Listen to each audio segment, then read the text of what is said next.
The rain fell in sheets, a relentless curtain that turned the dirt roads of Willow Creek into rivers of mud. Amos Tucker leaned against the warped wooden railing of his porch, his weathered hands gripping a mug of coffee gone cold. The sky was a bruised purple, and the wind howled like a wounded animal. He'd seen storms before, decades of them, but this one felt different. It gnawed at the edges of his gut, whispering trouble. Amos was no stranger to hardship. At 62, his hands bore the scars of a life spent wrestling crops from unforgiving soil. His farm, a modest sprawl of cornfields and pasture, was all he had left after his wife, Clara, passed 3 years prior. The loneliness ached worse than the arthritis in his knees, but he kept on. It's what Clara would have wanted. Keep the land alive, she'd said. It's our heart. The radio crackled inside, spitting out warnings. Flash flood advisory. Evacuate low-lying areas. Amos squinted toward the creek at the edge of his property. It was no creek now, just a churning beast, swallowing trees and spitting out debris. He was about to head inside when he saw it, headlights, faint and flickering, maybe a mile down the road. They bobbed, then stopped. Someone was out there. Amos didn't think twice. He grabbed his raincoat, a flashlight, and the keys to his old Ford pickup. The wipers slapped uselessly against the deluge as he drove toward the lights. When he reached them, his heart sank. A minivan sat half-submerged in a dip where the road had become a torrent. Inside, he could make out shapes, people, trapped. He parked as close as he dared and waded into the knee-deep water, his boots sinking into the muck. The current tugged at him, but he pressed on. At the van, a young woman's face appeared at the window, pale and wide-eyed. 2 kids, maybe 6 and 8, clung to her, their mouths open in silent screams. Stay calm. Amos shouted over the roar of the flood. I'm gonna get you out. The woman nodded, tears mixing with the rain on her cheeks. Her name was Lena Carter, she said, and her kids were Mia and Ethan. Their car had skidded off the road when the water rose too fast. Her husband was back in Chicago, and they'd been trying to reach her sister's place in Springfield when the storm hit. Amos worked fast.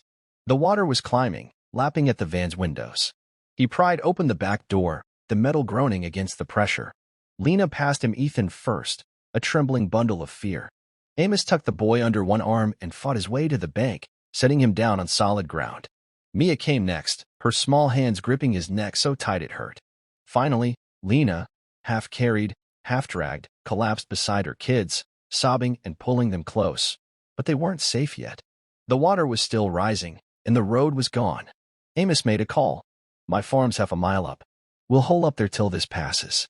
He led them through the storm, Lena carrying Mia, Amos with Ethan on his back. The wind screamed, but they made it, bursting into the warmth of Amos's kitchen, soaked and shaking. He gave them blankets, dry clothes from Clara's old dresser, and heated up cans of soup. The kids ate like they hadn't seen food in days, and Lena kept whispering, "Thank you," like a prayer. They stayed 3 days. The flood waters receded, but the roads were a mess, and Lena's van was totaled. Amos didn't mind. He taught Ethan how to whittle, showed Mia the chickens, and listened as Lena told him about their life, her job as a nurse, the kids' school, the weight of being a single mom while her husband worked long hours. Amos didn't say much, just nodded. He understood carrying a load alone. When Lena's sister finally arrived to pick them up, the goodbyes were tearful. Lena hugged Amos so hard he thought his ribs might crack. I don't know how we'll ever repay you, she said. Don't need repaying, Amos replied, his voice gruff. Just take care of those kids. And that was that. Life went back to its quiet rhythm. Amos tended his crops, fixed fences, and watched the seasons turn. He didn't think much about the Carters after that, though sometimes, when the rain came hard, he'd wonder how they were. 7 years later, Amos's world was crumbling. A drought had scorched his fields, and a bank notice sat on his kitchen table, its words cold and final. Foreclosure. He'd taken loans to keep the farm afloat, but the numbers didn't add up. The land Clara loved, the heart of their life, was slipping away. He hadn't told anyone, not his neighbors, not the folks at church. Shame burned too deep. One morning, a sleek black SUV pulled into his driveway, kicking up dust. Amos frowned, wiping sweat from his brow. A woman stepped out, her face familiar but sharper, more polished than he remembered. Behind her, 2 teenagers, tall, bright-eyed, and carrying a box. Mr. Tucker, the woman said. It's Lena Carter. These are Mia and Ethan. Amos blinked, the memory rushing back. The flood. The van. The scared kids in his kitchen. Well, I'll be, he muttered, shaking his head. Look at you all. Lena smiled, but there was something else in her eyes, determination. We never forgot what you did for us. Never. She gestured to the kids, who set the box on the porch. Inside were stacks of papers, a check, and a letter, Lena explained.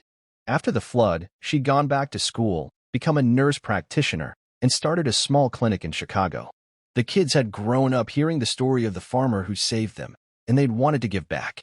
Mia, now 15, had organized a fundraiser at her high school, telling their story to anyone who'd listen. Ethan, 13, had built a website to spread the word. They'd called it the Tucker Fund, rallying their community, friends, even strangers, to help save the farm of the man who'd saved them. The check was for $85,000, enough to clear Amos's debts and keep the bank at bay. The papers outlined a community grant Lena had secured to help local farmers like him weather tough seasons. Amos's hand shook as he held the check, his throat tight. I can't take this, he said, voice breaking. It's too much. It's not enough, Lena said fiercely. You gave us our lives, Mr. Tucker. You didn't just pull us out of that van. You showed us what it means to be good, to care. We're just passing it on. Mia stepped forward, her voice soft but steady. You're a hero, Mr. Tucker. We wanted to be yours. Amos couldn't speak. He looked at them. Lena, strong and sure. Ethan, grinning like he'd won a prize. Mia, eyes shining with tears, and felt something crack open inside him. For years, he'd thought his life was just about holding on, surviving. But here, in the faces of this family, he saw something bigger. His kindness, one stormy night, had rippled outward, touching lives he'd never imagined. He wiped his eyes, embarrassed, and pulled them into a hug. You're gonna make an old man cry, he said, and they laughed through their own tears. The farm was saved, but more than that, Amos was. He started hosting community dinners, teaching kids like Ethan and Mia about the land, sharing Clara's recipes and stories. The Tucker Fund grew, helping other farmers in need, and Amos became a quiet legend in Willow Creek, not for what he'd done, but for what he'd started. Years later, at a fundraiser under a starlit sky, Amos stood before a crowd, his voice steady. Kindness ain't about what you get back, he said. It's about what you give when no one's looking. You never know how far it'll go. The crowd cheered, but Amos's eyes found Lena, Mia, and Ethan in the front row, their smiles brighter than the stars. And in that moment, he knew the heart of his land, of his life, wasn't just the soil. It was the people he'd touched, and who'd touched him back, in ways he'd never dreamed.